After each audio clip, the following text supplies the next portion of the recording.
So what's up mga ka-J-Vlog? Welcome ulit for another video. And for today's video, ayan, mag-unbox tayo ng isang sobrang mura ngayon na iPad. Ang iPad 11th generation. So tara, pag-usapan natin.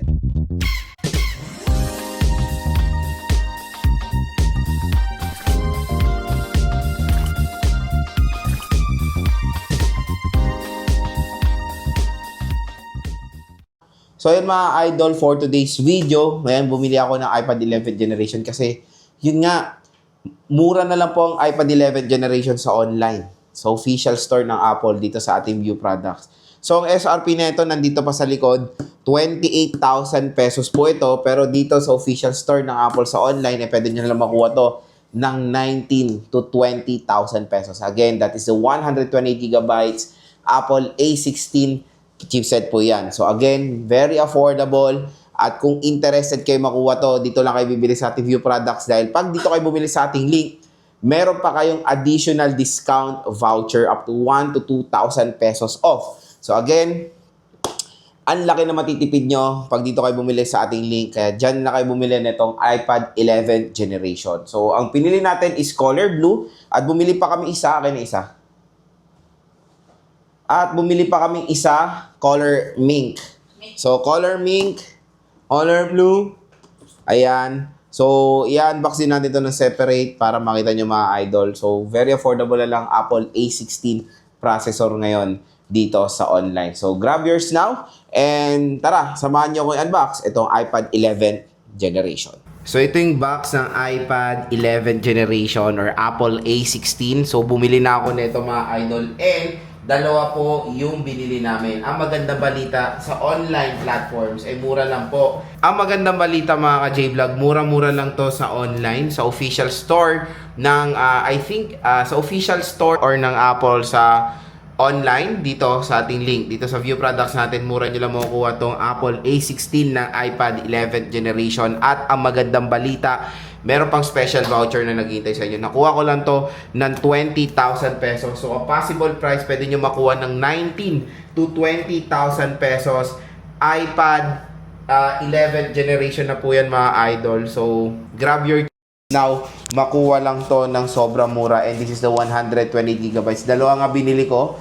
So, meron akong pink and blue. So, bibigay kasi namin to sa mga anak namin. So, makikita nyo when it comes sa SRP is 28,000 pesos. Pero sa online, ang laki po ng discount na makukuha nyo. So, this is the Apple A16. Ayan. Again, yung link neto nandito sa View Products. Diyan kayo bumili ng iPad A16 or 11th gen. Mura lang siya. So, designed by Apple in California. So, I think wala na ring Apple sticker yung mga bagong ngayon, iPads. So, sad to say talaga, tinanggal na rin ng Apple ang Apple sticker. Na dati talaga, yan ang gustong-gusto natin eh. Meron tayong charger. Ayan siya. So, 20 watts charger. And of course, USB Type-C cable, C to C. So, buti na lang iPad may charger pa. And hopefully, wag nilang alisin ang charger ng iPad. Kasi bihira lang naman bumibili ng iPad at hindi naman to parating may charger na matic na meron, di ba? So, ayan yung color blue. Okay. Oops, napunit na nga. Oops, napunit ulit. Napunit na nga. Ito na siya mga idol. The iPad 11th generation. So again, ang utak nito ay utak ng iPhone 16 Pro, ay iPhone 14 Pro Max. So isipin nyo, para kayo naka-iPhone 14 Pro Max dito. Very identical din naman sa 10th generation.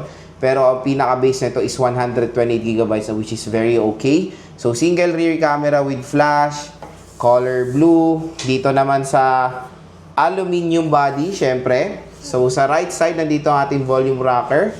Sa taas naman is yung power button and yung dalawang speaker grills. Sa left side is, of course, yung pin for the keyboard. Sa baba naman is dalawang speaker grills and USB Type-C port. Ano yun? Isa lang ang socket. Cut action. So, when it comes sa orientation ng camera nito, ganito na kasi naka-design to for landscape orientation. Ayan siya. So, open na natin to. Again, wala tong screen protector out of the box. So, kayo na lang bumili and wala siyang any case din na included. So, So, yan, Apple logo. So, setup ko muna to mga idol. Ayan na, balik ako kayo. So, yan na setup na natin ng iPad 11th generation. Ayan siya. So, sobrang ganda rin pala nitong iPad 11 Gen, no? Ang maganda sa tablet na to is meron na tong cycle count.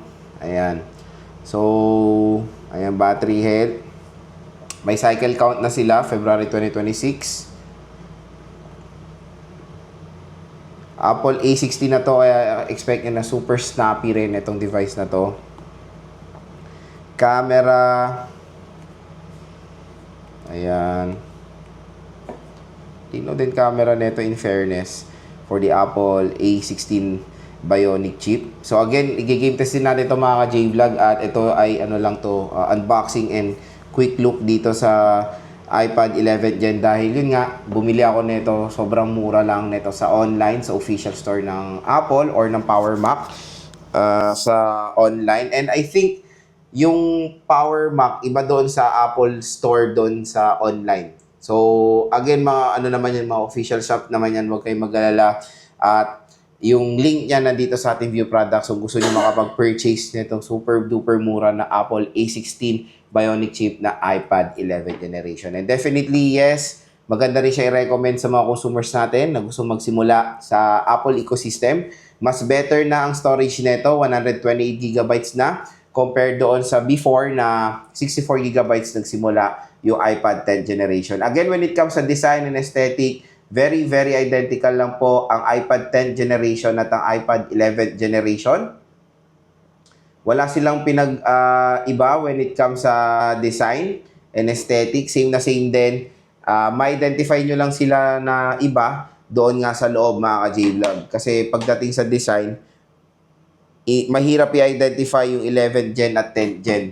At kailangan nyo talagang i-open yung tablet. And meron ngang rumors na yung mga MacBooks ay magiging ganito rin yung color. So stay tuned lang mga idol. Dahil baka possible makabili rin tayo ng mga budget MacBooks ngayong 2026. Pero dito man tayo magsimula sa iPad. At pwede to for gaming, pwede to gamitin for everything. Mga mag-edit, CapCut, TikTok, Adobe, mag-drawing. Pwede dito yung first generation na Apple Pencil. At maganda rin dito is USB Type-C na siya. So pwede nyo itong salpakan ng external hard drive. At 11 inches po yung kanyang display, and the sad part of the budget iPad is hollow pa rin ang display. It is not laminated display.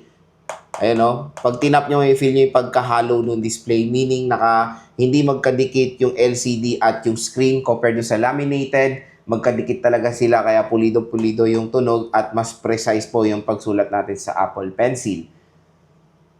So, when it comes sa kanyang display, it is liquid retina IPS LCD display. It is not AMOLED or OLED. And maganda man dito dahil napakalaki ng display niya, 11 inches with 264 pixels per inch. And syempre, updated to sa iOS 26. And right out of the box, naka-iOS 26 mo po ito mga ka-J-Vlog. When it comes sa camera, it has a 12 megapixel main camera and a 12 megapixel selfie camera. So when it comes sa selfie camera niya, it is ultra wide din mga idol. Ayan, let's check. Ayan, ultra wide din siya. Oh, di ba? Kitang-kita sa ako dun. So ultra wide din siya. The battery is super good din. So wala namang sinasabi eksaktong battery capacity ang Apple, pero inaasahan natin na matagal din malubat. At mga idol, ang ating unboxing dito sa iPad 11th generation. Kaya kung interested kayo bumili nito, grab yours now dito sa ating product link. Sobrang mura nyo lang mabibili itong iPad 11th generation. And again, 19 to 20,000 pesos. Mas better siya sa iPad 10th generation na meron before na 64GB. Again, official store po ni Apple yan. Huwag kayong mag-alala. Official link yan. At kumbaga, ito na yung perfect time nyo bumili ng mga iPads kasi sobrang bagsak presyo na sila. Perfect na perfect itong i-recommend sa mga students natin, para sa mga anak natin na graduating, di ba? Maraming gagraduate ngayon. Baka may napupusuan kayong bilhin na regalo, ito na po ang para sa kanila. Panigurado matutuwa sila dito sa iPad 11th generation. So hopefully nakatulong tong unboxing natin and yung link natin dyan para makuha nyo ng napakagandang deal, etong tablet na to.